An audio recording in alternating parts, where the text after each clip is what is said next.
pessoas, histórias e vidas. Mas por que nós escolhemos esse tema? Essa foi a promessa que o IBCC Oncologia fez para todos os seus pacientes quando ele fez o seu reposicionamento de marca, há mais ou menos 3 meses, em junho deste ano. Então, cuidar de pessoas, histórias e vidas é o que hoje nós vamos trazer aqui para vocês, com relatos de pacientes que passaram pelo IBCC e ainda estão lá, e com a nossa parte médica, falando sobre todo esse tratamento e tudo o que tem por trás. Toda uma equipe multiprofissional por trás dessa assistência e desse tratamento para os nossos pacientes. Todos os profissionais do IBCC Oncologia, independente da área, se é administrativa, apoio, assistencial ou médica, cada um tem a sua atividade, cada um tem a sua rotina, mas todo mundo lá cuida de pessoas, histórias e vidas. E essa promessa, ela foi feita com base num estudo que o IBCC Oncologia fez pensando na sua mudança de marca, né? Então foi feito um trabalho de branding, que é a gestão de marcas, que avaliou por que nós vamos prometer cuidar de pessoas, histórias e vidas. Todo mundo, quando adquire um produto, compra um serviço, adquire um serviço, junto com isso vem atrelada uma promessa. E essa marca do IBCC Oncologia, ela foi analisada desde o início com o nome, né? Então a gente olhava para o Instituto Brasileiro de Controle do Câncer. E sim, câncer. Nós estamos falando sobre câncer. Mas quando a gente olha para a sociedade, ninguém quer falar sobre câncer. Porque todo mundo, quando fala em câncer, pensa logo no fim, que é a cura ou a morte. Ninguém quer estar no departamento de oncologia, ninguém quer estar no hospital que trata câncer. As pessoas, elas têm angústia, as pessoas, elas têm medo de sentir dor, elas têm medo de serem abandonadas, elas têm medo, né? Então, pensando em tudo isso, o IBCC ele encontrou o insight dele, né? O que todos nós descobrimos? Quem está no IBCC Oncologia sabe disso, que ninguém quer viver o câncer sozinho. Então, a partir desse insight, dessa descoberta, nós tivemos a nossa promessa, que é essa de cuidar de pessoas, histórias e vidas.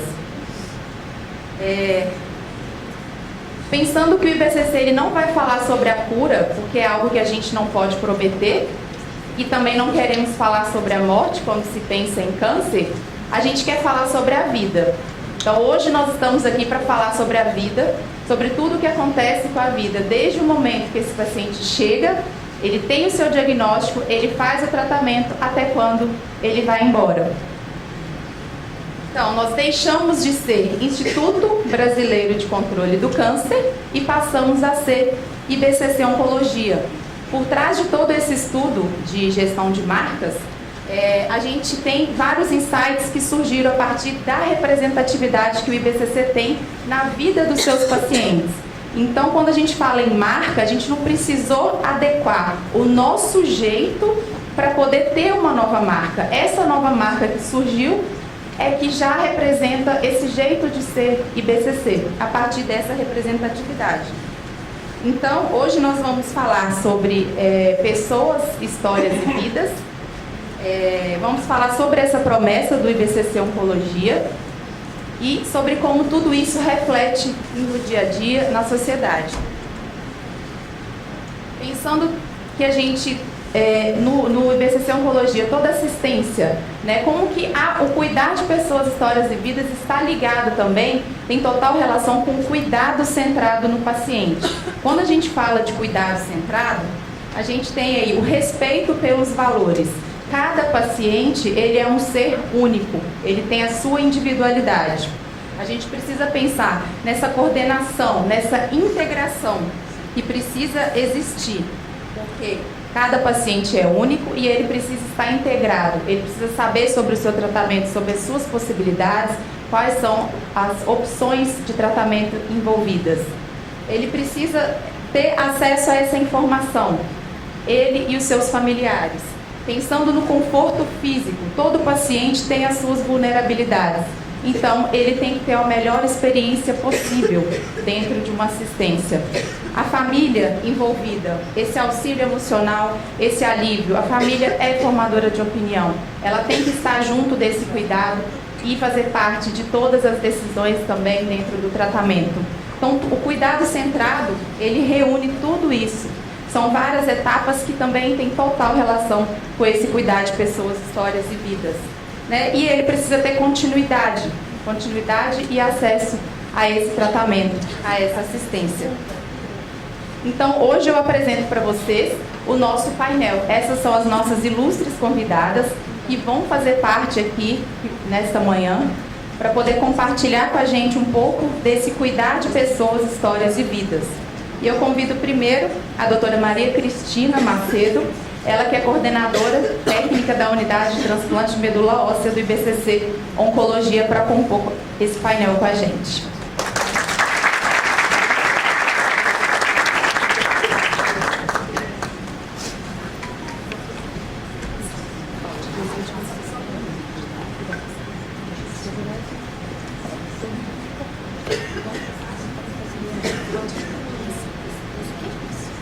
Bom dia a todos. Bom dia nesse dia super chuvoso e frio.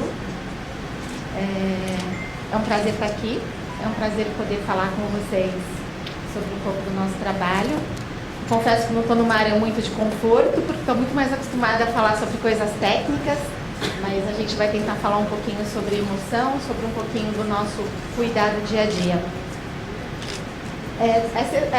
Tudo isso que foi dito pela Cacau faz todo sentido no nosso dia a dia e, de fato, eu não acho que a marca muda o IBCC. Na verdade, a marca incorpora tudo aquilo que o IBCC sempre fez. Desde que a gente iniciou no trabalho do IBCC há uma década, mais ou menos, nos chamava muito a atenção o quanto tudo no IBCC girava em torno das pessoas.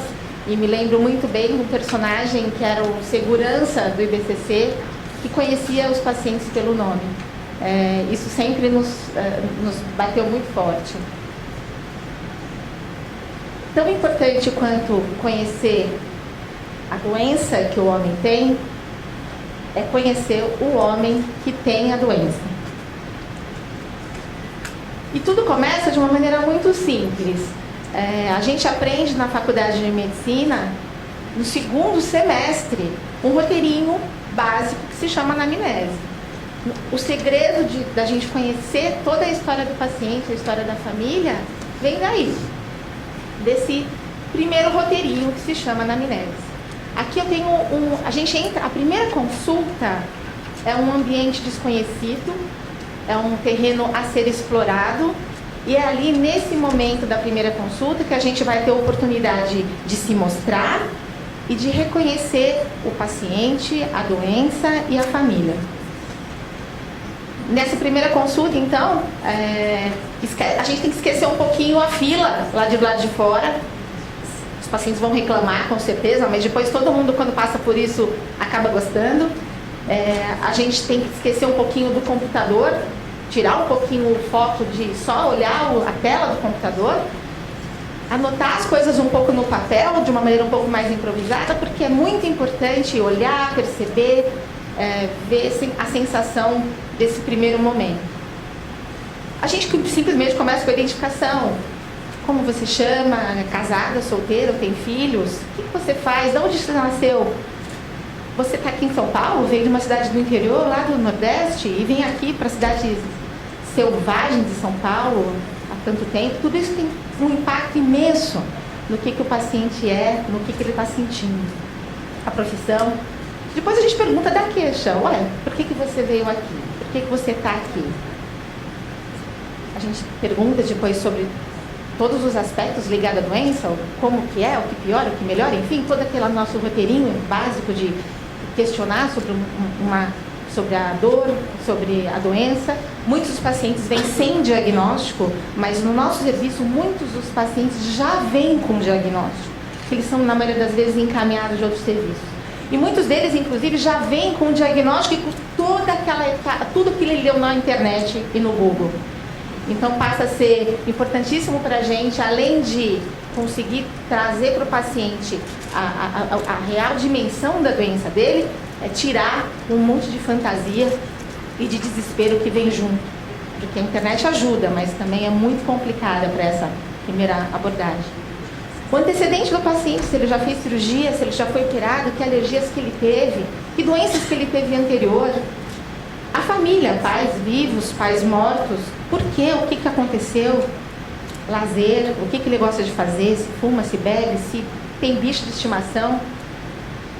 Thaís, que ainda acho que não chegou porque está presa no trânsito, uma das nossas maiores ligações foi em cima dos nossos gatos.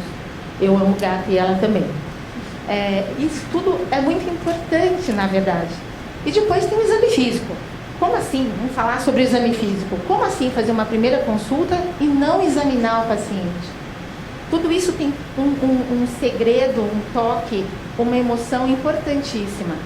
É aqui que eu reconheço o meu paciente, é aqui que eu reconheço o ambiente, o companheiro, a mãe, o filho, enfim, quem está junto. E é aqui que eu vou formar, entender um pouquinho, entrar nesse capítulo de vida da história do paciente. Porque o paciente não é uma doença, mas ele vem vindo de um livro, né? A gente entra no capítulo da doença, infelizmente. Então, nesse momento, eu consigo dar os objetivos, mas também tento obter o subjetivo. O que é tangível, o que não é tangível. O que se fala e o que se esconde, porque a gente percebe. Eu tenho os dados físicos, os dados objetivos, mas também a sensação. Isso tudo vai ser muito importante para a gente poder tratar o paciente. Aqui, eu crio o paciente, o vínculo. A gente precisa de vínculo. Impossível tratar um paciente no cenário do câncer sem criar esse vínculo. A empatia. A empatia é fundamental. A confiança. E, por fim, a intimidade e a compaixão. Não dá para fazer boa medicina sem ter tudo isso. Bom, aí a gente tem um paciente, um cenário, entramos no capítulo de vida desse paciente e a gente tem que falar sobre o diagnóstico. Falar sobre o diagnóstico, como eu falei, é explicar o que de fato tem relevância no contexto, porque os diagnósticos são múltiplos. Linfoma não é um único linfoma, por exemplo. Dentro da minha área, onde a gente mais atua, que é a oncohematologia e o transplante, o linfoma pode ser desde uma coisinha muito tranquila, que eu nem preciso tratar, até uma doença agressivíssima, muito agressiva, né? Então, o paciente vem com uma dúvida imensa e eu conseguir essa confiança, essa empatia, essa intimidade com ele, vai poder me propiciar que eu fale claramente sobre o que é a doença dele e tire do cenário as outras fantasias que ele tem a respeito da doença. Depois precisamos juntos, médico e equipe, família, tomar decisões a respeito do tratamento. Essa decisão conjunta é muito importante. Nós, particularmente no IBCC, enfim, a nossa equipe tem até uma experiência particular em alguns cenários até muito específicos, tais como tratar de pacientes que são testemunhas de Jeová, por exemplo, e que não recebem transfusão de sangue. Até mesmo então as tomadas de decisões têm que partir de decisões baseadas em cultura, decisões baseadas de onde o paciente está inserido e até mesmo nessas questões religiosas. O paciente, com tudo isso, eu preciso dele o mais importante, que é a adesão ao tratamento. Porque não adianta eu fazer o diagnóstico, a gente estabelecer uma rotina de tratamentos, mas o paciente não aderir.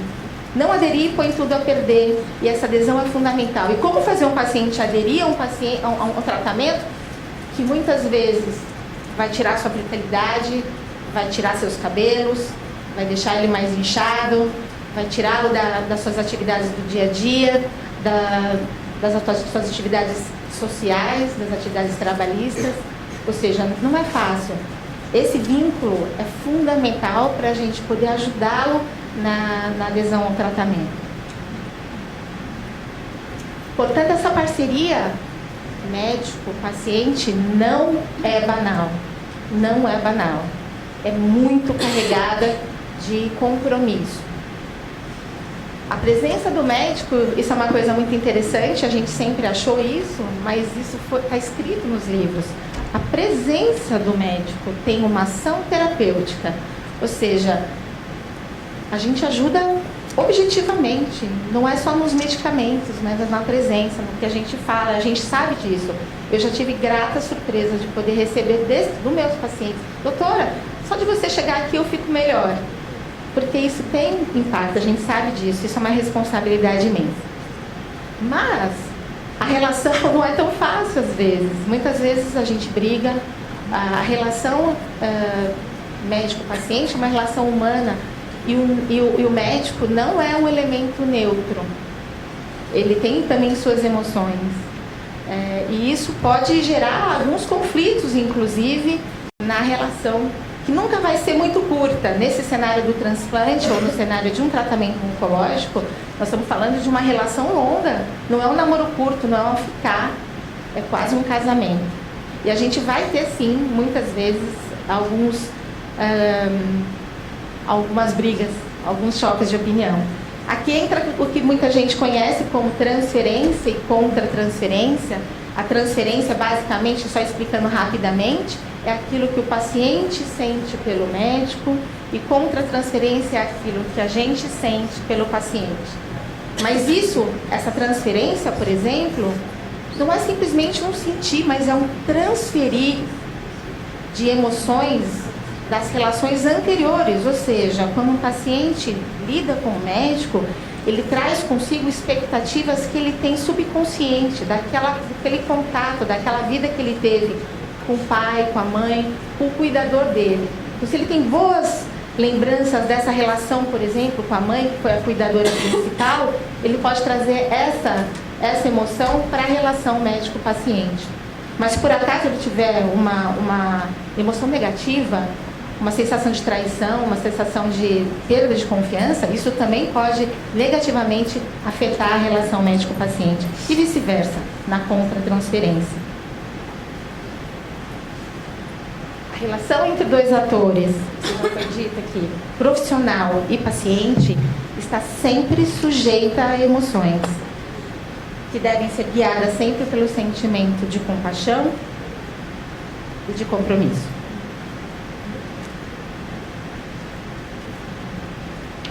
A gente também tem que entender, nós todos que lidamos com pacientes, que o adoecer, assim como o luto, tem fases. Isso é muito descrito na literatura, isso não é uma coisa nova, mas o paciente passa por várias fases: a fase da negação, a fase da indignação, porque a fase da negociação: ô doutora, me deixa viver até pelo menos os meus filhos crescerem. Ele faz isso com a gente, faz isso com os colegas, faz isso com Deus, ou com a imagem que ele tem do espiritual. E passa pela fase da depressão e depois pela fase da aceitação.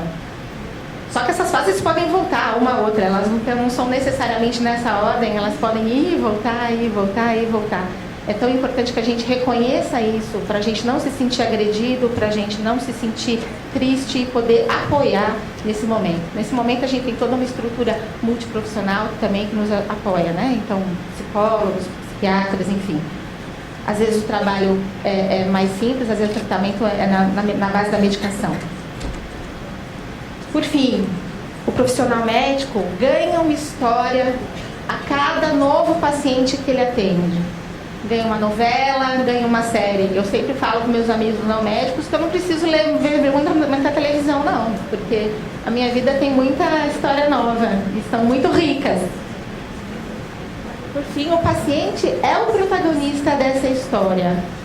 E eu acho que ele tem que aproveitar esse momento, que é um momento difícil, o capítulo do adoecimento, para conhecer a si próprio, conhecer as pessoas de um ambiente que ele não está muito acostumado e tentar melhorar, obter disso um crescimento espiritual e viver, se tornar uma versão melhor de si mesmo. Podemos ou não estar atento a isso, mas o nosso trabalho sempre estará localizado no terreno das histórias da vida. Obrigada.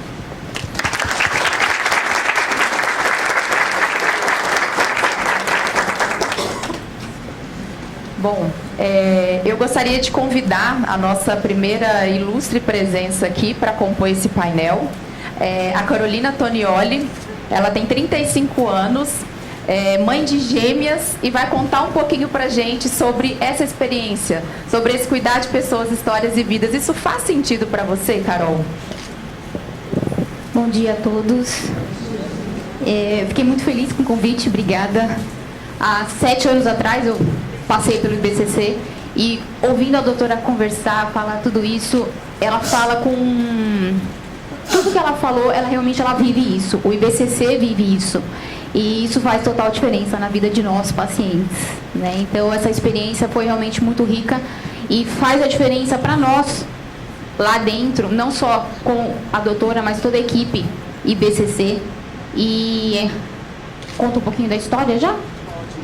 Em 2012, eu estava com 1 ano de casada, quando eu comecei a passar mal. E aí vai pra lá, vai pra cá, vai pra lá, vai pra cá. Demorou 3 meses até eu chegar no IBCC e receber o diagnóstico de leucemia mieloide aguda.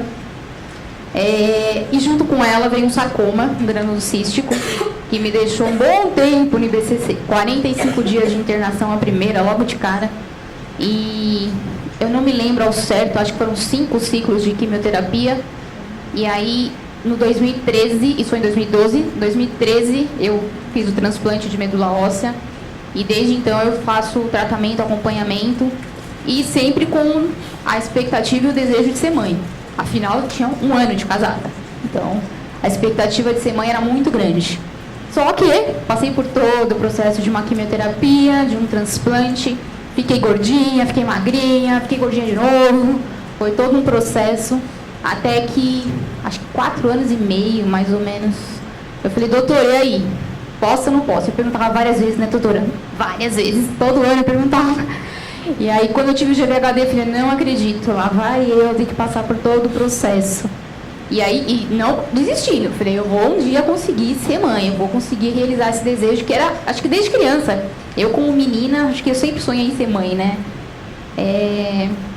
E aí, depois de uns 4 anos e meio, falei, e aí, doutora? Tô bem, tô sem remédio, né? O corticóide já acabou, posso? E aí, até que, enfim, escutei um pode ir atrás, pode correr atrás para ver, porque eu sabia que não ia ser fácil, todo esse processo. E aí fui atrás. Fui correr atrás disso, relutei bastante em procurar uma ajuda para fazer uma fertilização in vitro. Fui. Demorou 1 ano. Do dia que a doutora falou para mim, pode ir atrás, fui atrás, demorou 1 ano para todo o processo de fertilização. E aí, minhas bebezinhas estão aí. 6 meses, segunda-feira. Graças a Deus. E claro que continuo indo no IBCC, continuo sendo paciente ainda, continuo me alegrando, porque muitas vezes quando eu chegava ali naquele portão, falava, ai Jesus, vamos lá, quantos dias eu vou ficar nesse lugar novamente? E aí agora não, agora eu entro com alegria, sabendo que ali tem profissionais que fazem realmente tudo que a doutora falou, fazem a diferença para que nós pacientes passemos por essa fase que não é fácil. Hoje eu me alegro de ver minhas bebês, mas quantas vezes eu chorei com a doutora? Meu Deus, muitas. Inclusive uns 15 dias atrás. Quando eu fui lá, depois da minha gravidez, eu voltei, e fazia acho que quase 1 ano, né, doutora? Acho que quase 1 ano que eu fiquei fora.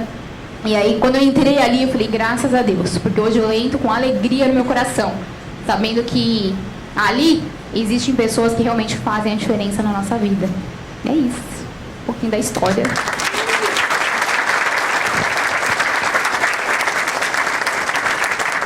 Obrigada, Carol. Essa relação médico-paciente, doutora Cris, a gente queria saber, na faculdade de medicina, isso é ensinado? O que é passado ou você adquire com o tempo? Como que vocês veem dentro do estudo, né, na grade lá do curso, se isso é passado e de que forma, para vocês poderem expandir isso para o universo do paciente?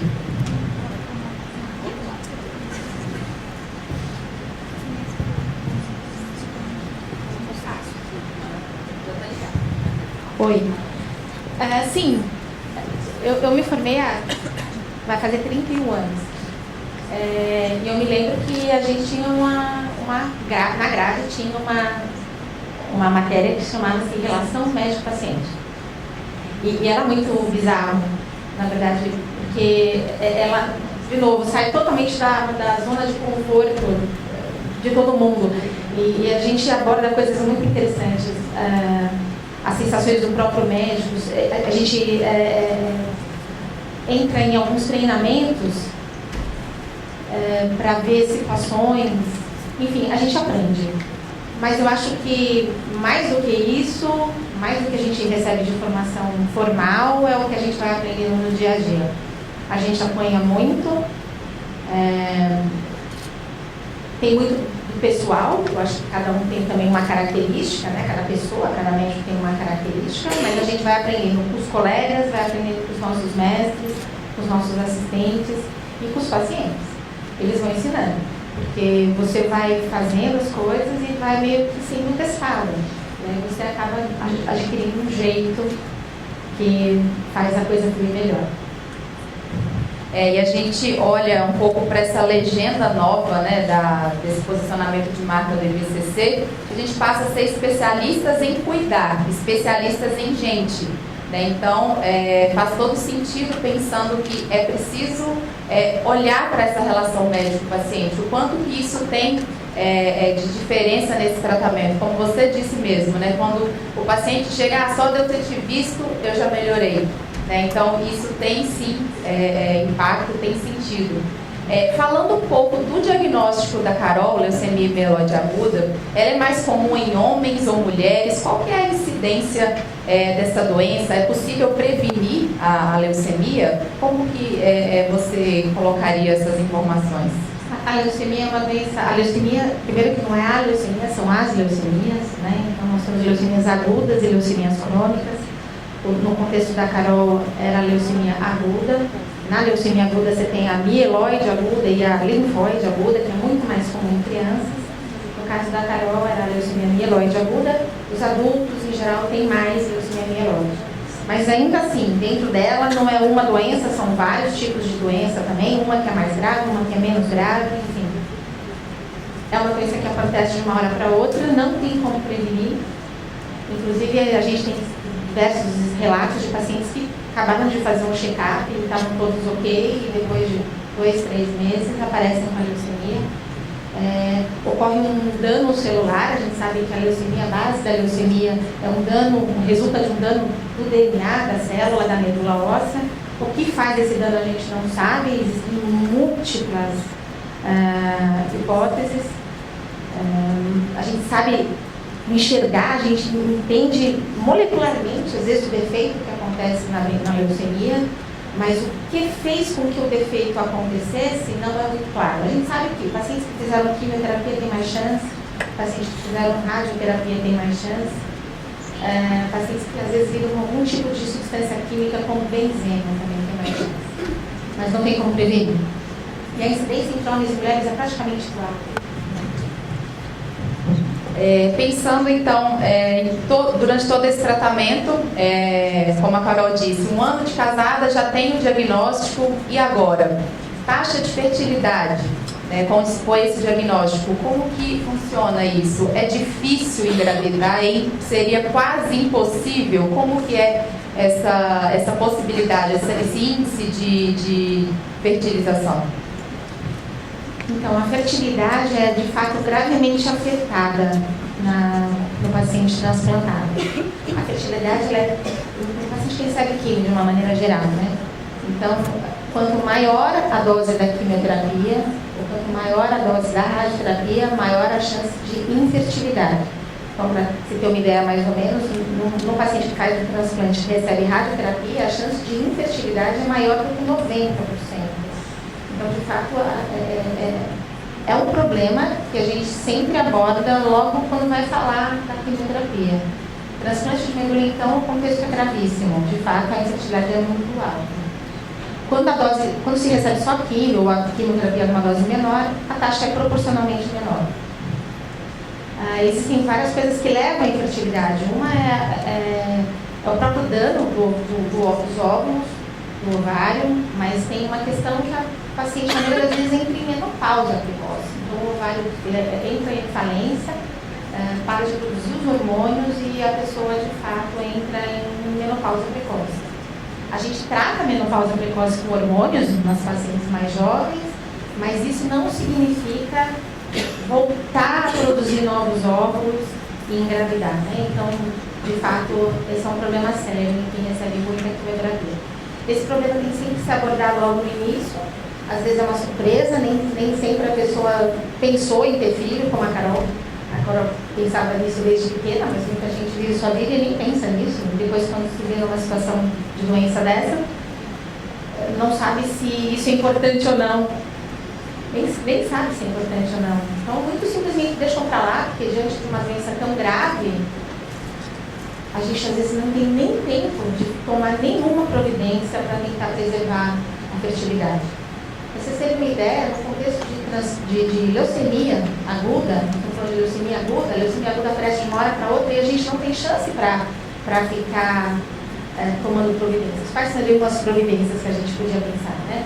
Criopreservação do tecido ovariano, então, no caso da mulher, ela teria que ser submetida a um procedimento laparoscópico para tirar um pedaço do ovário para criopreservar, ou receber uma carga grande de hormônios para poder guardar esses óvulos, né, para ovular. Ou então, eventualmente, até criopreservar um embrião, ou seja, precisa de tempo. Um paciente que tem leucemia aguda e que precisa tratar em poucos dias, isso é uma dificuldade imensa. Então, muitas vezes, não dá para conciliar essas necessidades. Em outros casos, não. Dá para a gente conversar e dá para tentar fazer essa preservação. Carol, você comentou que logo que veio o diagnóstico, você estava com 1 ano aí de casada, você já tinha toda essa intenção, né, de engravidar. E como que foi esse processo? Do momento que a doutora Cris disse, agora você pode tentar, você está liberada para poder conseguir aí essa gravidez. Como que foi esse período? Eu fui procurar um médico de reprodução humana que trata inúmeras situações de infertilidade, e aí eu fui submetida a todo um tratamento. A reprodução humana ela abrange N situações. Então, cada paciente é uma paciente, né? Então, no meu caso, tive que fazer estímulo, tive que fazer cirurgia, tive que fazer 2 cirurgias, os hormônios, as aplicações de hormônios, que são chatas pra caramba. E aí, todo esse processo, a parte emocional também tem que contar muito, porque também isso influencia demais. Acho que durante o IBCC eu já tratei muito a minha ansiedade. Então, esse 1 ano passou muito rápido por todo o processo, né? Porque eu também encontrei um médico muito bom, que também pensa como a doutora. Ele é realmente humano, ele não me via como mais uma paciente, mas ele via como uma futura mãe. Então, isso fez a diferença também. E não foi fácil, não. Esse 1 ano foi bem cansativo. Cada vez que eu ia lá, ele falava, ainda não, ainda não, ainda não, continua, vamos lá. E ele sempre dando esse apoio também. Vamos que vai dar certo. E a doutora Cristina também acompanhando em todos os bastidores. Com medo. Quase matei a doutora. Posso fazer um adendo? Fazer um adendo, porque tive as gêmeas, fiz a transferência, tudo mais. Recebi o beta, fiz o beta. Quando eu recebi o beta foi dia 27 de agosto. Então faz praticamente 1 ano e alguns dias.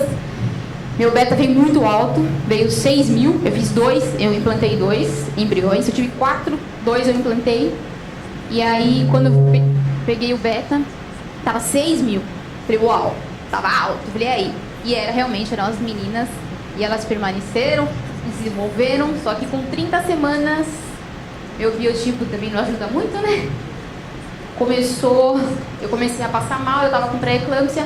Minha pré-eclâmpsia evoluiu para uma situação que chama síndrome de HELP, que é uma complicação grave da pré-eclâmpsia. E a doutora sabia disso, quase morri, né, doutora? Mais uma vez. Mais uma vez passei aí pela dificuldade. E mais uma vez eu não tive a noção de que eu estava realmente entre a beira da morte. Do mesmo jeito que no IBCC, em nenhum momento foi transparecido isso para mim. E depois a gente fica sabendo, né, doutora? Depois a gente vai descobrindo que o caso era sério, que eu quase morri 2 vezes, mas passou. Graças a Deus passou.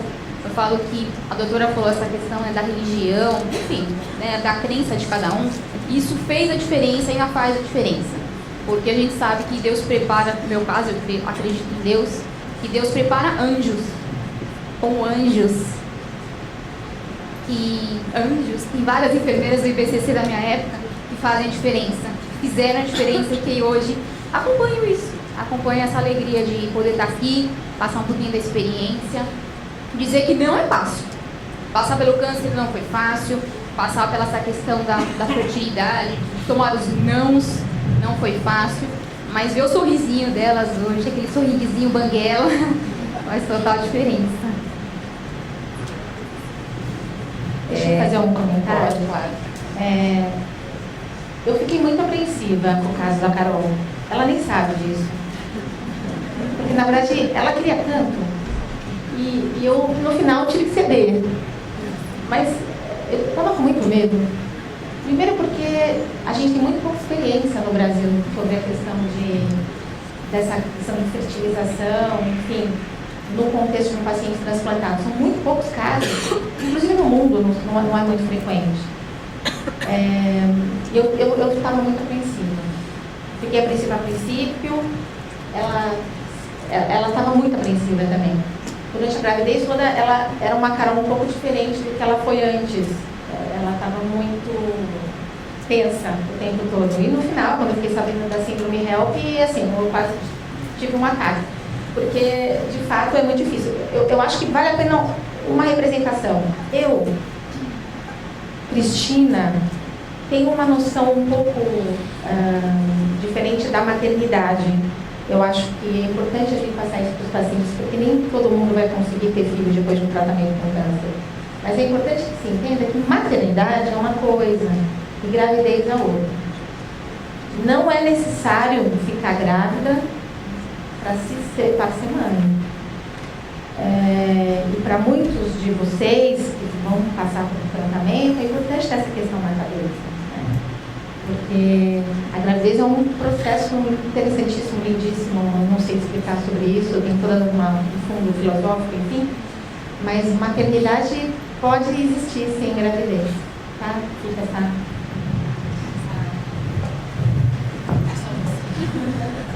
A gente falou no início aqui, quando eu comecei esse painel, sobre como que as pessoas, quando a gente fala sobre câncer, isso dá medo. Né? E o modo como a gente pode fazer o paciente minimizar esse medo é criando esperança. Só que quando a gente fala esperança, não é esperança para cura, né? Porque é algo que a gente não pode prometer. É ajudar com essa esperança para ajudá-los a superar os seus medos, ajudar a superar o dia de hoje, vivendo cada dia de uma forma intensa. Então é ajudando com essa parte do medo mesmo. E agora eu gostaria de convidar a nossa outra convidada aqui especial, essa ilustre presença, que é a Thaís Pagano. Ela que é professora universitária, tem 39 anos e vai dividir um pouquinho da experiência dela com a gente. Bem-vinda!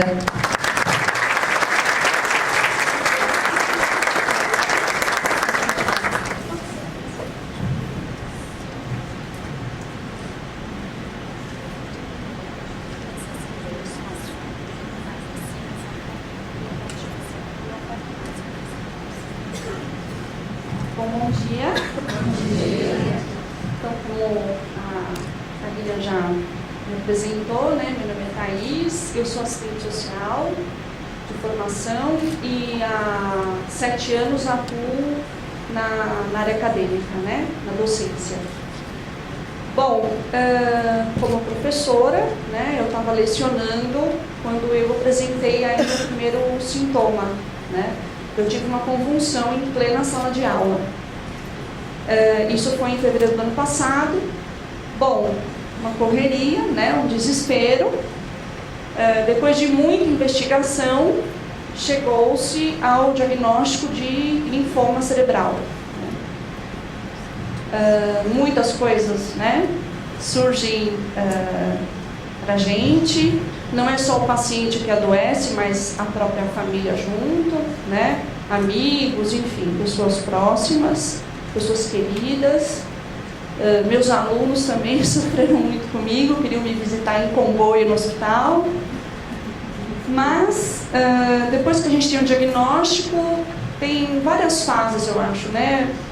Você incorporar o diagnóstico, lidar com as dúvidas, com as emoções, com as angústias, né? Bom, iniciei meu tratamento, fiz uma cirurgia cerebral aí que teve o diagnóstico de linfoma, foi uma cirurgia bastante delicada, claro, né? Mas tive uma ótima recuperação. Comecei meu tratamento no IBCC, né? Os cuidados da doutora Maria Cristina e de toda uma equipe fantástica de enfermeiros, TO, físio, fono, psicólogos, né? E lá eu fiquei durante 6 meses, né? As químios eram bem fortes e eu precisei ficar internada. E tive inúmeras intercorrências, né?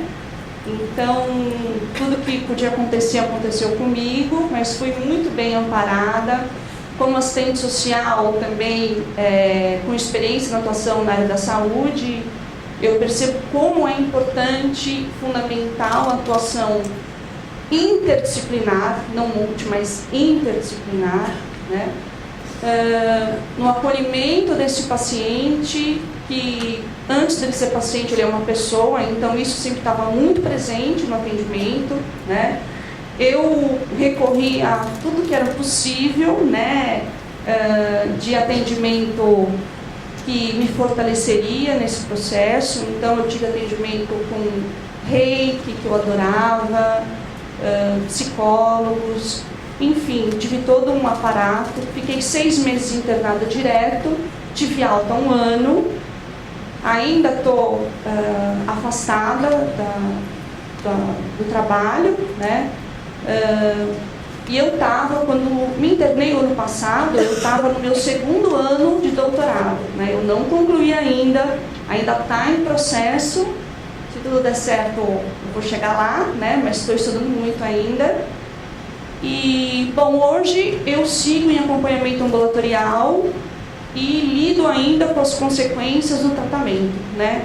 O uso de corticoide me provocou uma necrose óssea bastante importante em várias partes do meu corpo, né? Por isso que eu ainda tenho muitas dores, faço muita fisioterapia, então reabilitação constante, né? Então, é isso, né? Estou aqui, viva, graças a todo esse trabalho, né? Que foi muito acolhedor, muito importante. Thaís, você falou que você ainda não concluiu o doutorado, né? Mas isso, pensando em todo o desafio que você passou, é o de menos, né? Vamos dizer assim.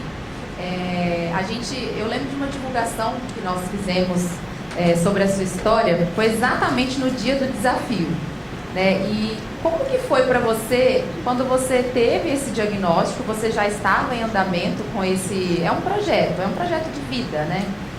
As pessoas que gostam de estudar muito, fez um mestrado, foi o doutorado, é um projeto de vida. E como que você passou por tudo isso lá dentro? Porque a internação ela é prolongada, é uma internação longa, né? E, em paralelo, você continuou com esse projeto. Como que foi conciliar tudo isso? Então, quando eu tive o diagnóstico e soube que o tratamento ia ser bastante longo e doloroso, né? Com a minha orientadora, eu faço na PUC de São Paulo, né? A gente pensou em trancar, né? Falei, vou segurar que eu não vou dar conta, né? Mas aí eu pensei melhor, conversei com muitos profissionais que me atenderam no IBCC também, e com amigos, familiares, e cheguei à conclusão que abandonar esse projeto de vida, porque era assim um projeto de vida. Eu estudo um filósofo francês já desde a minha graduação e continuo com ele até o doutorado, então é sim uma proposta de estudo que eu carrego comigo há muito tempo. Então eu decidi, por conta dessa relevância que isso tem para mim, não desistir. E na verdade, o fato de eu não ter desistido ajudou muito a me manter viva, né? E como eu fiquei muito tempo internada, então eu estudava muito. Minha mãe, coitada, aí vinha da minha casa pegando meus livros, voltava, conversa com a orientadora, porque eu também tinha que entregar todo o processo de estudo que eu estava realizando, então aquele processo todo, né? Lê, faz fichamento, faz relatório. Então, na verdade, isso me ajudou muito a não desistir desse projeto, porque também era uma forma de eu não desistir de mim mesma, né? Então, isso me ajudou muito. E nesse processo de internação, inevitavelmente, a gente repensa muito a nossa espiritualidade, né? Então, também foi um processo onde eu pude ressignificar muitas coisas e pensar, bom, tá, eu tenho esse diagnóstico, tem esse problema, né? Que é uma coisa bastante delicada. O que eu vou fazer com isso que eu tenho, né? Então, eu fazia um esforço para tornar aquilo que eu estava vivendo um grande aprendizado, né? E acho que foi isso mesmo que eu acabei fazendo, né? E além de estudar o que eu já estudava no doutorado, eu me dediquei muito a estudar budismo, que é uma coisa que eu me encontrei muito, né? Por isso que eu falei de alimentar também a espiritualidade, né? Então, fazia práticas de meditação no próprio ali quarto, né, do IBCC, enfim. Então, isso me manteve viva. Bom, doutora Cris,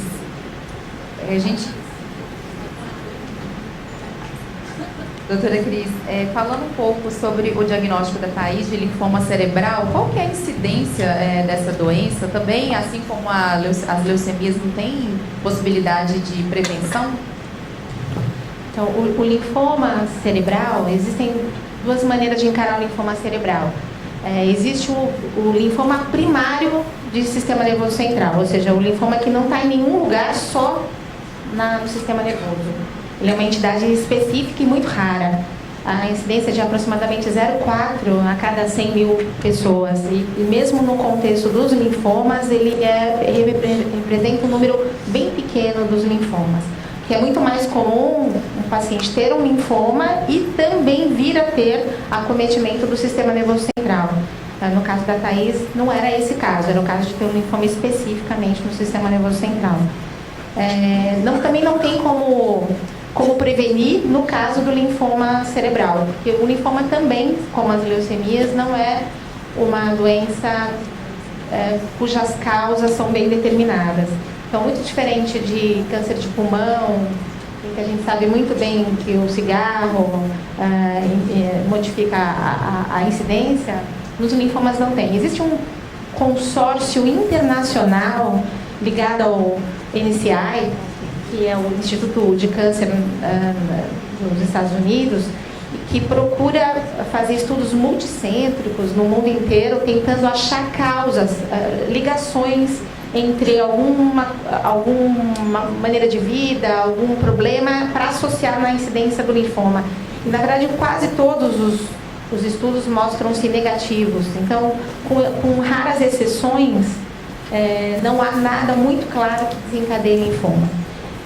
O que claramente está relacionado com linfoma, sim, são outras situações de imunossupressão. Então, pacientes que têm outras doenças, por exemplo, pacientes HIV, tem uma chance 3.000 vezes maior de ter linfoma do que um paciente normal. Então, problemas no sistema imunológico podem aumentar a chance de ter linfoma, mas não tem como prevenir isso também.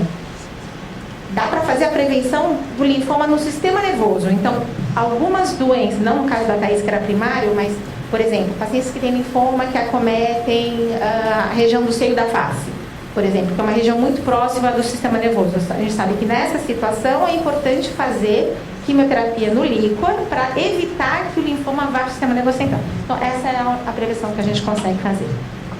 E assim como você falou que para Carol você não contou alguma coisa, né, durante esse tempo de tratamento que você sentiu ou que você teve. No caso da Thaís também, tem algum segredinho para dividir aqui? Veja, porque algumas coisas que a gente fala ou que a gente pensa não agregam. Pelo contrário, podem prejudicar. Então, a gente tem que ser muito parcimoso daquilo que fala. A Thaís é uma menina da cabeça. É uma menina que vive a sua vida com a cabeça. Ela não é uma menina de artes manuais, como a Carol, por exemplo. Ela é uma menina intelectual. Essa é a vida dela. Ter um linfoma no sistema nervoso central é uma coisa quase que paradoxal. Então, o meu medo era que ela tivesse algum impacto intelectual com o linfoma e com todo o tratamento. E todo o nosso... Então, esse foi o medo que eu carreguei. Mas era o medo dela também. Ela também falava isso pra mim. Era também? Mas como vocês podem ver, não afetou. Não, era também. Eu tinha um medo muito grande em relação a isso, né? Mas antes do teu diagnóstico, eu já vinha num processo de ter uma perda de memória, uma perda de visão, né? Assim, que ia e voltava, não uma perda, né? Direto, né? Isso em definitiva, isso não. Mas eram uns apagões, né? E aí quando eu falava da perda de memória, até em alguns médicos que eu fui, né? Muitas vezes até a própria família, assim, ela é esquecida, aquela coisa assim, né? De, menina que tem muitas coisas na cabeça, né? Então, eu sabia lá no fundo que não era um esquecimento daquela coisa de ser avoada, né? De ter muita coisa na cabeça, né? Enfim, mas esse medo eu também tinha, sim, né? Porque eu sempre gostei muito de estudar e estava até nesse projeto de vida aí, né? Em andamento, então, claro que eu tinha, né? Mas muitas vezes eu achei que eu não ia estar aqui para contar história nenhuma, né? Muitas vezes. Então, a gente queria falar um pouquinho, gente, depois nós vamos voltar também, se vocês tiverem alguma dúvida, mas só para trazer um pouco dos diferenciais que hoje no IBCC Oncologia a gente tem na nossa unidade de transplante de medula óssea. Então a gente conta já com médicos hematologistas 24 horas, a gente tem um ambulatório exclusivo para o tratamento de TMO, das doenças, né, hematológicas e oncohematológicas, e também o pronto atendimento. Um ambulatório exclusivo para tratar a DESH, né, a doença do enxerto contra o hospedeiro. A gente tem a nossa unidade toda ela é isolada, então o paciente naturalmente ele está mais fica menos exposto ao risco de infecções, porque a gente não tem essa unidade, ela está isolada, né, das outras especialidades. Tem uma UTI exclusiva dentro da unidade de transplante de medula óssea. Isso foi um pioneirismo do IBCC no Brasil. A gente inaugurou há muito pouco tempo e tivemos um outro hospital que inaugurou, mas que o IBCC foi pioneiro nessa inauguração. A gente tem câmeras, então, doutora Cris poderia falar um pouco sobre como que atua essas câmeras, como se fosse um Big Brother? A câmera é quase um Big Brother, autorizado pelo paciente. Então, ele interna, a gente faz um consentimento para liberar a imagem. Na verdade, é uma câmera que fica focada no paciente quem tem acesso é a equipe de enfermagem que fica no posto. Isso é para poder dar um pouco mais de segurança, principalmente para alguns pacientes que estão um pouco mais fragilizados, às vezes estão sem acompanhante. É uma maneira da gente poder estar mais próximo, né? Mesmo estando às vezes fisicamente um pouquinho mais longe. Então é uma coisa bem bacana, mas obviamente tem que ser liberada pelo paciente. Sim, claro. Temos também o Disque Conforto, então se o paciente tem alguma necessidade de algum serviço ou quer alguma coisa que não tem ali dentro desse ambiente hospitalar, a gente tem esse serviço. O cardápio personalizado, né? Então, pensando nesse tempo todo que o paciente passa dentro do IBCC, o que tem hoje, né? O cardápio de hoje, ele pode sofrer uma manipulação aí pela nossa equipe do SND. E nós temos também visitas PET, que nós já começamos, e outros projetos pensando em promover uma melhor experiência para o paciente durante esse tempo que ele passa com a gente ali no IBCC. Como a gente já falou, que é um casamento, né? Não é só um ficar. Hoje o IBCC, né, desde que inaugurou a unidade de transplante de medula óssea, já são mais de 600 transplantes realizados. a gente tem algumas modalidades, né? Hoje, então, a gente faz praticar todas as modalidades de transplante, não é isso, doutora? Sim, o transplante autólogo, quando a medula utilizada é do próprio paciente. Os transplantes halogênicos, em que a medula é de um doador. Esse doador pode ser parente, pode ser não aparentado, ou seja, a medula pode advir de um doador do banco de medula. E pode vir, hoje em dia, que é a modalidade mais nova dentro do transplante, e nos quais nós somos os pioneiros também, que é a realização do transplante haploidêntico, em que a gente utiliza um doador que é só parcialmente idêntico, ou seja, na verdade é metade idêntico. Isso só foi possível, isso já é descrito há algumas décadas, mas só foi possível mesmo a partir de uns 10, 15 anos para cá, com uma nova tecnologia. Nós já temos 115 pacientes transplantados nessa modalidade do haploidêntico. Isso faz com que praticamente todos os pacientes com indicação de transplante tenham um doador. Se você tem mãe, pai ou filho, você potencialmente tem um doador. E acho que um grande avanço também foi na questão de que antigamente a gente fazia transplante basicamente para quem era jovem e não tinha doenças. E hoje não tinha doenças, exceto a doença hematológica. Mas hoje a gente faz, inclusive, em população bem idosa, pacientes com 75 anos, que muitas vezes tem outros problemas de saúde, né? Hipertensão, etc. Porque a técnica evoluiu muito e a gente, de fato, hoje em dia consegue promover essa terapêutica para uma quantidade bem grande de pacientes.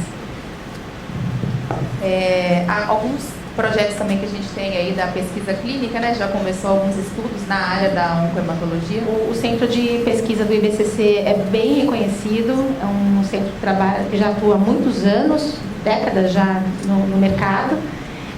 Existem mais de 30 trabalhos em curso no IBCC, com grandes indústrias farmacêuticas que permitem isso. Existem vários outros estudos com drogas novas, então, e estudos com base de investigador, e o transplante de medula e a hemato hoje são um foco importante disso também. Isso é bacana porque dá perspectiva de tratamentos que vão além do convencional, né?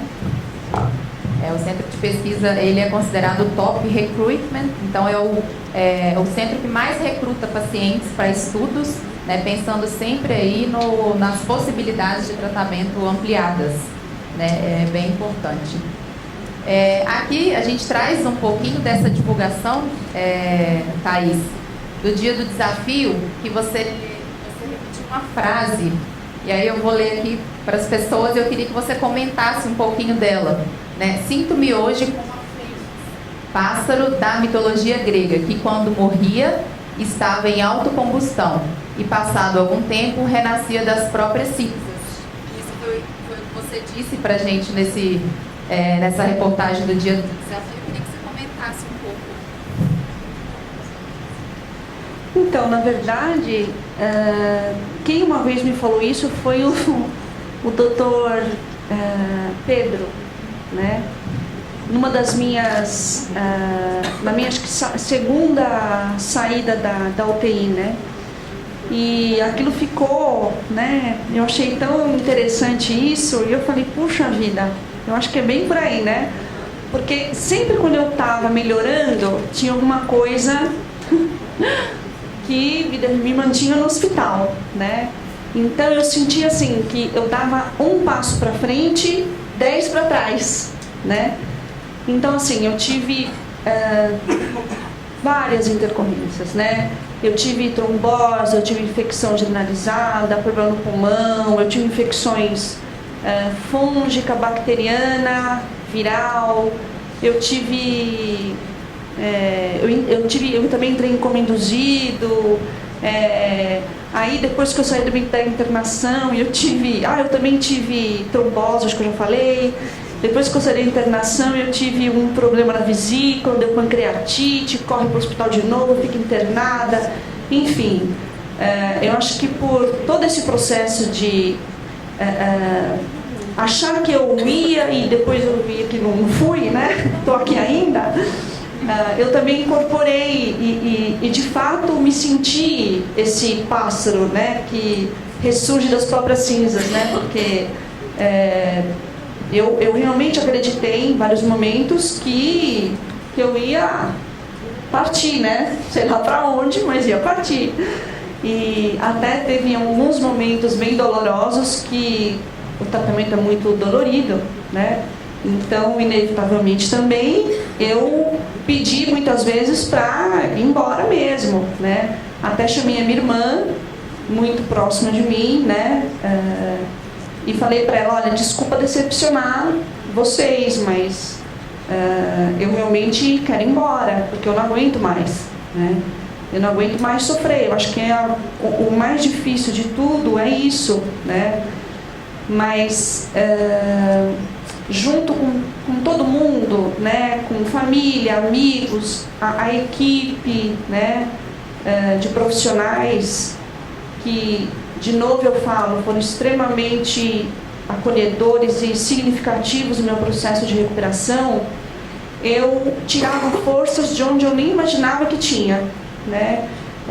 Então eu fiquei 6 meses longe da minha casa, dos meus bichos, das minhas plantas, moro sozinha, sempre me vi muito autônoma, independente, sem medo de nada, tinha uma alimentação ótima, fazia atividade física todo dia.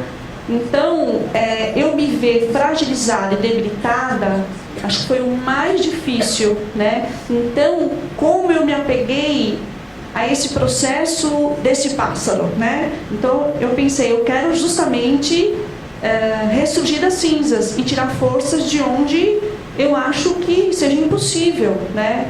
Mas foi possível.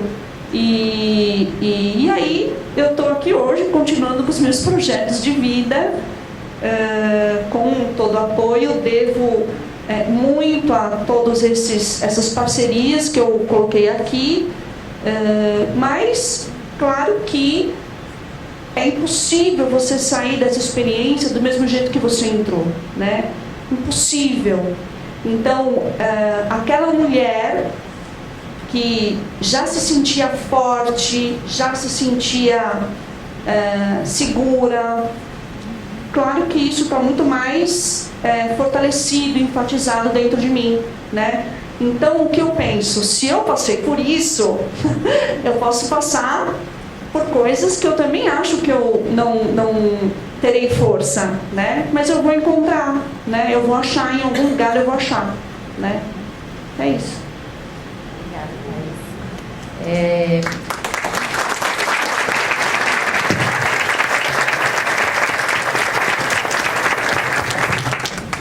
Bom, né? Depois de tudo aí que já passou, a mensagem que fica vai passar para quem está nesse momento, né, Thaís? Eu acho que isso é o mais importante, né? Eu acho que também você sentir dor, você vivenciar essa questão da doença, eu acho que é muito importante. A gente também não precisa ser forte o tempo todo, né? É claro que a gente tem que chorar, a gente tem que se questionar. Eu me perguntei muitas vezes, só um minutinho, eu já vou concluir, tá? Eu me perguntei muitas vezes, né? Por que comigo? A gente tenta encontrar respostas para coisas que não tem, né? A gente tem que entender que a gente não tem o controle de tudo e também não tem que ter mesmo, né? Basta estarmos vivos para as coisas acontecerem. Eu tive meu diagnóstico de linfoma cerebral assim que meu pai teve alta de linfoma no estômago, né? Então imagina a cabeça de todo mundo como estava, né? Então a gente não tem também que se obrigar a ser forte o tempo todo. Você entender as fragilidades da doença não é um sinal de ser fraco, né? Então isso é uma coisa que eu aprendi muito. A gente tem que vivenciar tudo isso, né? E nesses momentos que eu me questionava, mas por que comigo? Por que eu? Eu parei e pensei, mas por que não comigo? O que eu tenho de diferente dos outros? O que eu tenho de especial, né? Por que eu estou imune? Por que eu acho que eu estou imune a vivenciar essas coisas que são próprias da vida, né? Então, eu acho que essa é a grande lição, né? A gente pode sim lidar com imprevistos, com coisas inesperadas, né? De novo, isso só acontece para quem está vivo, né? Então, que consigamos tirar forças onde a gente acha que não tem, porque tem. A gente acha.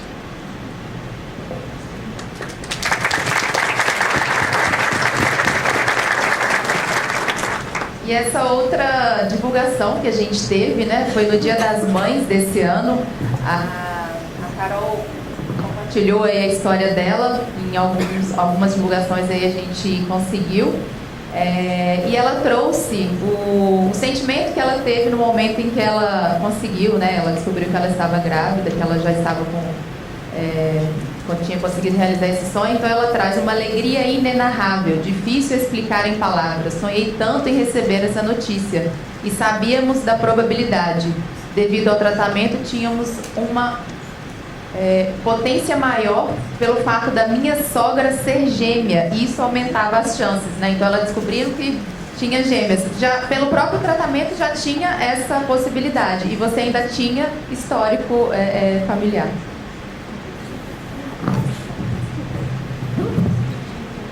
E na verdade, eu sabia que minha sogra tinha essa influência, mas o médico falou que quando faz a fertilização, a chance é baixa de ser gêmeos. Apesar de implantar mais de um embrião, a chance não é tão alta. Só que quando se tem um caso na família, ele aumenta 50%. Então eu já fui com 60% de chance de serem gêmeas, né? Então isso facilitou também, porque dá trabalho, muito trabalho. Uma delas está em casa gripada. Então, tá todo um arsenal lá em casa para conseguir estar aqui hoje. Mas faz total diferença. Faz diferença. É uma alegria inenarrável. Não dá para explicar. A maternidade é algo que eu falo que o câncer, ele me deu muito trabalho, mas a maternidade também não tá fácil não, viu? Tá? Vambora. É o que eu sempre sonhei, é o que eu sempre almejei. E viver isso não tem como explicar, é só vivendo, né? Passar pelo transplante, todo o processo, já trouxe uma alegria, uma maneira de olhar, como a Thaís disse, uma maneira de olhar o mundo diferente. Então, se eu conseguir viver passando por tudo que eu passei de um câncer, a gente consegue na maternidade também. A gente vai aprendendo a cada dia.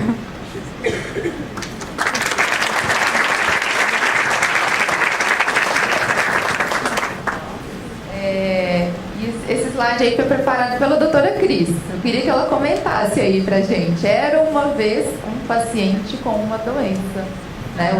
É o livro de vocês, né? É o contexto de tudo que a gente falou agora. É a história da vida de vocês. Então, de fato, a gente participa de um capítulo desse livro, que é a vida de vocês, né? Então, a gente fica lá, era uma vez um paciente, que nem uma história de contos de fadas. Termina feliz muitas vezes. Pessoal, pensando aqui que nesse painel que a gente trouxe, no início a gente falou um pouquinho sobre esse momento que o IBCC viveu recentemente, desse reposicionamento de marca, e muito do que a gente trouxe aqui, tudo que a gente tenta e a gente faz dentro do IBCC, ele tem, então, essa promessa, né, que está na base de tudo. Se todo mundo que está ali dentro não cuidar de pessoas, histórias e vidas, nada do que a gente tem de valores, de personalidade, nada disso vai fazer sentido, né? Dentro dessa plataforma de marca que nós estruturamos, então, a gente tem aí a personalidade. Então, no IBCC todo mundo vai junto, né? Nós vamos juntos, nós vamos com o coração e nós vamos além do esperado. Acho que todas vocês aqui que trouxeram esses relatos de vida, vocês foram além do esperado, porque é muito difícil passar por tudo isso sem nunca olhar o outro lado e simplesmente ir, né? Então todo mundo aqui, a gente vê que foi além do esperado. E pensando nos nossos valores, que a gente já trouxe muito aqui, do cuidado centrado no paciente, sobre essa importância do cuidar de pessoas, histórias e vidas, a gente tem o foco nas pessoas, a inclusão, a governança, a sustentabilidade, a ação pastoral, vocação camiliana e ética.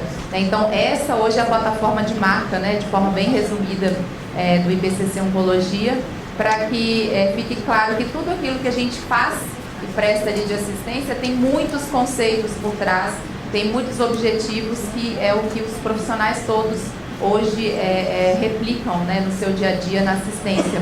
E aí eu gostaria de convidar para a gente ver uma propaganda institucional do IBCC, são 40 segundinhos só, né, que como que a gente entrega essa nova marca para a sociedade como um todo. Quem quiser pode acompanhar no nosso site, ibcc.org.br, e nos seguir nas redes sociais, @IBCC Oncologia. Tá? A gente traz muitos relatos de vários pacientes para inspirar, porque a gente sabe que isso ajuda, né, quem está passando pelo tratamento. Então a gente vai ver um pouquinho dessa propaganda. Então, para ser especialista no tratamento do câncer, é preciso primeiro ser especialista nas pessoas que vivem o câncer, que é o que a gente está falando e fazendo aqui hoje, né? Falando de pessoas, especialistas em cuidar, especialistas em gente. Ninguém quer viver o câncer sozinho, mas se acontecer com você, é importante você saber que existe o IBCC, especialista no tratamento do câncer e nas pessoas que vivem o câncer. Somos quase 2.000 profissionais, sempre prontos para cuidar de você, com a mais alta tecnologia para o diagnóstico mais preciso. Você não está sozinho. Conheça nossas unidades e descubra nosso segredo: saber tratar bem. IBCC Oncologia. Cuidamos de pessoas, histórias e vidas.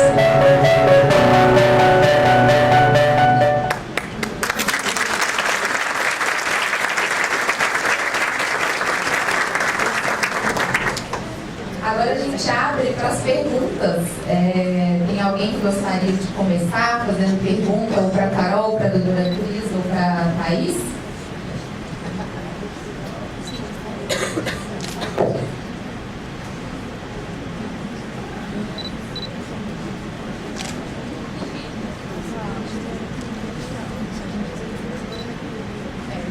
Então tá, eu tenho uma pergunta. Carol, o seu transplante, ele foi autólogo? Halogênico. E o seu... o seu doador foi não aparentado? Não aparentado. Tá. E o seu transplante? Tá.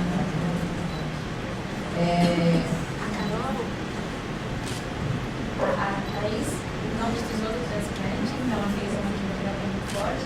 E a Carol fez uma halogênico não aparentado. Isso acabou nem sem falar, né, Carol? Mas ela teve a oportunidade de conhecer o doador dela.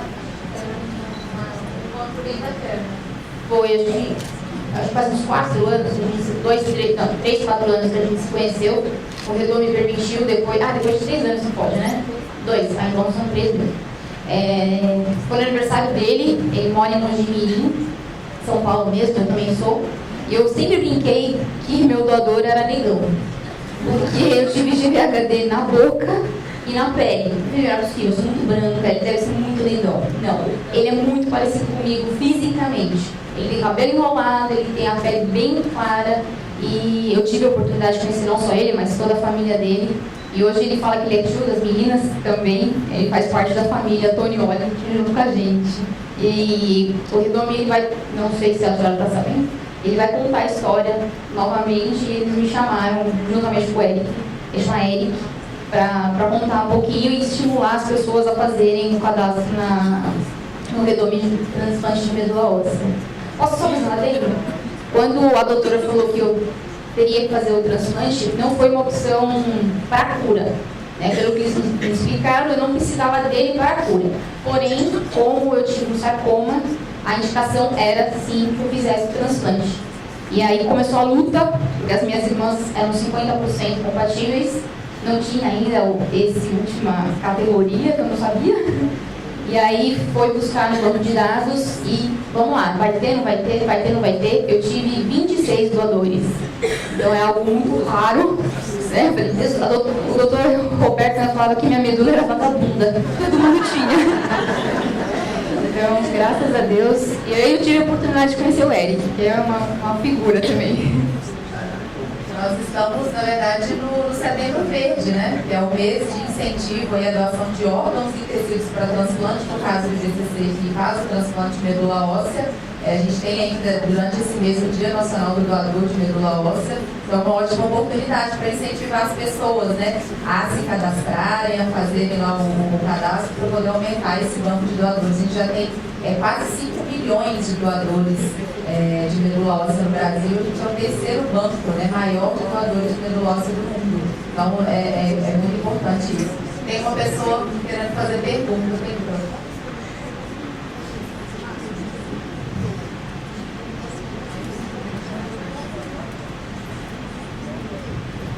Bom dia, obrigada. Na verdade, eu gostaria de até perguntar para a doutora Cristina, para ela explicar um pouquinho como funciona esse cadastro no Redome, né, que não há risco para quem doa a medula, né, para incentivar todo mundo a ajudar, assim como, né, ela teve 26, né, possibilidades, né, para que isso se propague para outras pessoas. Obrigada. Obrigada pela pergunta, que ajuda muito. Todos os estados têm um lugar onde fazem o cadastro do doador. Aqui em São Paulo, na capital, o lugar onde é feito o cadastro é na Santa Casa de Misericórdia. O cadastro, então, tem que ser feito. Você liga para lá, para o banco de sangue, o grupo da Santa Casa, marca um horário, ou pode ir mesmo pessoalmente sem marcar. Você vai preencher um cadastro de dados epidemiológicos, enfim, e vai coletar uma amostra de sangue, que é onde eles vão fazer a tipagem de HLA, e essa tipagem de HLA vai imediatamente para um banco de dados. E o doador fica registrado nesse banco de dados por muitos anos. O cadastro é simplíssimo. Caso encontre um doador, então o paciente encontre um doador, o doador será convocado no momento adequado. O doador, eventualmente, às vezes nem pode mais doar, porque, enfim, ou está grávido, ou, às vezes mudou de país, enfim, aconteceu alguma outra coisa. Então, o fato de se cadastrar não necessariamente significa que você vai ser doador. Às vezes a pessoa está cadastrada e nunca vai haver um paciente com aquela medula compatível. E depois, quando acontece de ser chamado, o doador é convocado, ele vai passar por toda uma avaliação clínica, vai confirmar a intenção de querer doar, vai passar por uma avaliação médica, com exames, para ver se não há nenhum problema, e a doação é muito simples. A doação pode ser feita ou por uma coleta direta na medula óssea, que é na região da bacia, ou pode ser feita pelo braço, pelas veias, né? Em alguns casos precisa passar um catéter, mas o procedimento é simples. O doador se afasta um pouco do trabalho, poucos dias. A gente, em geral, dá esses dias de licença, e a recuperação do doador é muito rápida, né?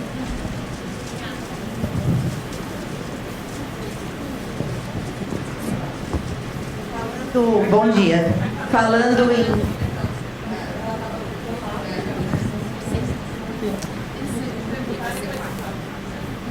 Bom dia. Doutora, eu tenho uma pergunta. O meu filho, ele teve linfoma não Hodgkin, ele recebeu o transplante, o autólogo não deu certo, e recebeu o alogênico de um aparentado, né? E teve uma rejeição, ele teve o DESH, né? Teve uma rejeição. Então, é comum a pessoa que recebe a medula, que é compatível, né, ter essa rejeição? Então, a rejeição, sim, contra o hospedeiro, ela é uma rejeição ao contrário. Só para explicar um pouquinho para as pessoas, quando se fala em rejeição de órgão, então, se eu recebo um transplante de fígado, eu tenho um corpo inteiro que pode rejeitar o fígado. No caso da medula é ao contrário, porque a gente doa a medula e a medula contém um sistema imunológico. Então, a medula nova é que reconhece o corpo como estranho. É ao contrário. Sim. Isso é o que a gente chama de doença contra o hospedeiro, que é uma rejeição invertida. Invertida. A doença invertida, inclusive, pode acontecer no caso de transplante de irmão totalmente compatível. Sim. Porque no caso não são completamente idênticas. O HLA pode ser idêntico, mas a pessoa não é idêntica totalmente. Isso só não vai acontecer no caso do doador ser um irmão gêmeo idêntico. Aí, nesse caso, é um clone. Entendi. Mas mesmo em qualquer caso, mesmo 100% de compatibilidade pelo exame, a doença pode acontecer. Muito obrigada. Voltando a falar do Redome, você comentou que somos o terceiro maior banco e a nível mundo, né? tem uma interligação entre países, acontece de vir doadores de outros países para cá. No caso, uma pessoa, eu me candidato a ser doadora e acontece uma identificação num outro país. Esse custo é de quem? Porque às vezes gera essa dúvida, vou me colocar como doadora, mas se surgir em outro estado dentro do Brasil, ou mesmo fora do país, quem custeia? Então, isso é uma das coisas mais interessantes sim, existe uma ligação entre o Banco Nacional e Internacional. Então, assim como tem pacientes nossos que são do exterior, os pacientes recebem medula do exterior, nossas medulas também vão para o exterior. Quem custeia isso é o Ministério da Saúde. Isso é uma das coisas que funcionou de maneira impressionante, funciona ainda muito bem. Um trabalho feito incrivelmente bem na última gestão pelo Dr. Bolsas, quem fazia o controle de seu Dr. Bolsas, a gente conseguiu um crescimento exponencial desse banco. Quando o doador vai doar medula, ele não sai do lugar onde mora. Então a doação é feita num hospital próximo da região onde ele vive. Tá? Então, se por acaso o doador for convocado, ele vai fazer o exame no setor de transplante próximo onde ele vive, a coleta será nesse lugar. O Redome tem os cuiês, que são pessoas especializadas, empresa especializada que pega essa medula e leva para o outro país. Tá? E o mesmo acontece, o custo todo é feito pelo Ministério da Saúde. Doutora, aqui. Então, eu sou Ana, sou assistente social, assim como a Thaís, lá de Sergipe, e trabalho com crianças com câncer. E uma dificuldade do nosso estado ainda é a mortalidade, que é muito alta, pelo menos as crianças que a gente acompanha. E com relação à leucemia mieloide aguda, demora muito a se encaminhar para algum centro de referência que possa fazer o transplante. Qual o momento certo? Existe esse momento certo para esse encaminhamento? Porque os óbitos são altíssimos, principalmente quando é a mieloide aguda. O momento exato é quando faz o diagnóstico. Na leucemia mieloide aguda, o que se fala é o seguinte, tem que se pensar em transplante desde o diagnóstico. A gente, na verdade, num primeiro momento, não vai saber se o paciente vai precisar ou não do transplante, porque características inerentes da doença vão nos mostrar se aquele é um caso para transplante ou não. Então, hoje em dia, a gente divide a leucemia mieloide aguda em 3 categorias. Aqui tem baixo risco de recaída, aqui tem risco intermediário de recaída, aqui tem alto risco.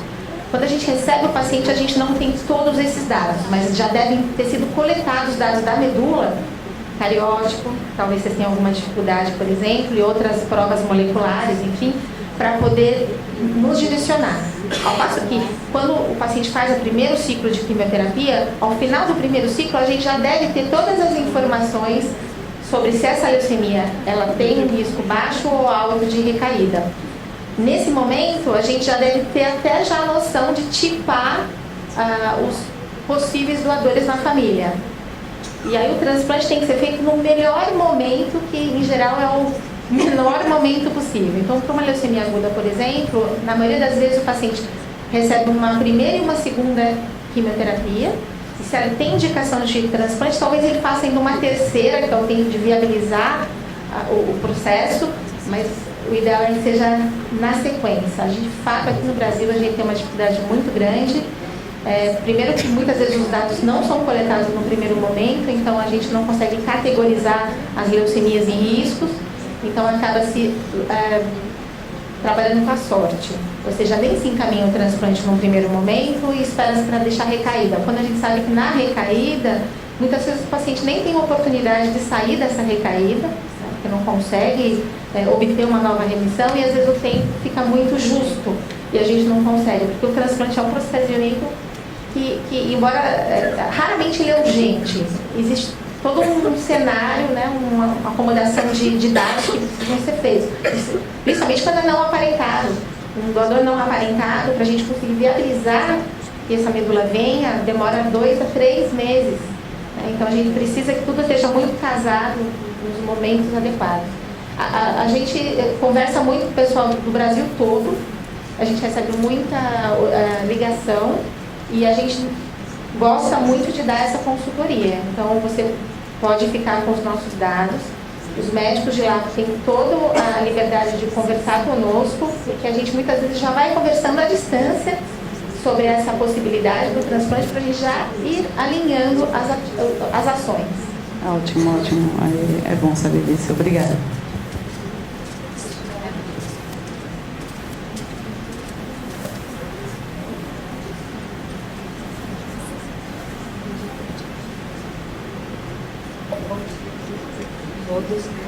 Eu tenho uma dúvida baseada na história da Carol. Sou mãe de 3 crianças, porém em 2012 eu fui diagnosticada com linfoma de Hodgkin. E aí na 7ª quimioterapia eu descobri que estava grávida, né? Fui fazer tratamento com a C. Camargo e a médica ela queria interromper a gestação, já que eu estava no estágio 4, né? E era bem arriscado.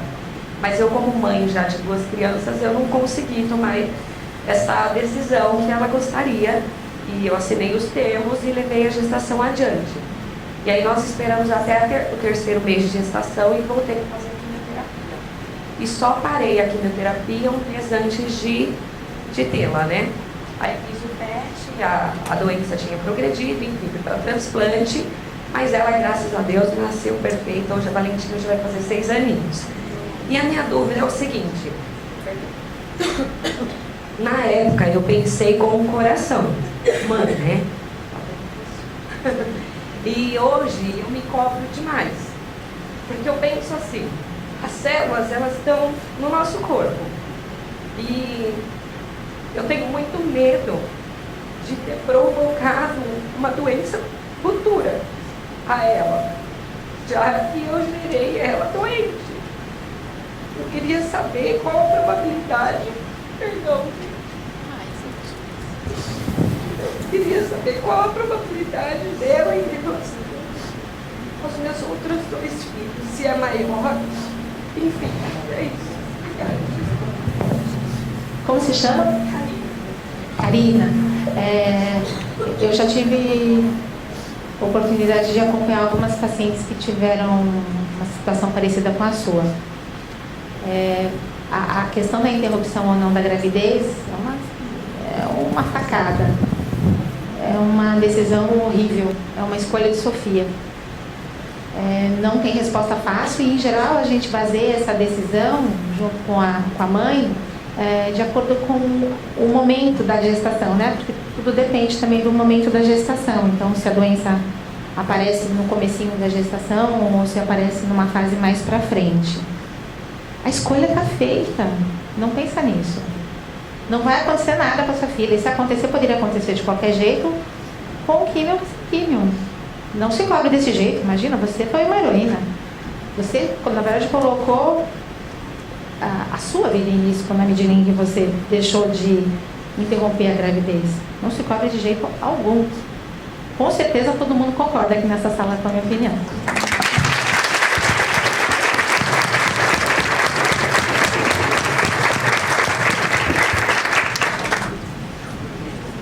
Alguma pergunta? Acho que não, né? Tá bom. A gente agradece, então, a presença, a atenção de todos vocês aí com esse painel. Cacau, posso dar uma? Pode falar. Pessoal, antes de terminar, estão me escutando? Tá? Eu sou Jéssica, eu sou da Abrale, estou aqui na organização recebendo, né, vocês no movimento Todos Juntos contra o Câncer. Eu tenho 2 recadinhos rápidos. O primeiro é que a gente está divulgando aqui no Congresso a declaração para melhoria da atenção oncológica. São mais de 120 instituições que trabalham com propostas para a gente melhorar a questão da atenção oncológica. Então, desde o diagnóstico, tratamento, acesso.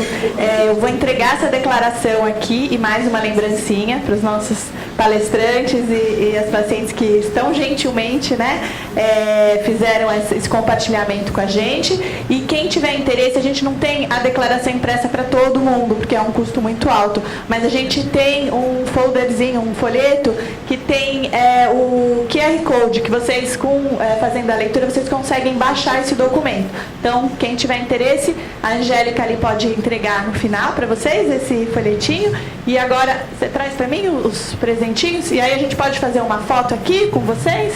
Pode ser? Obrigada.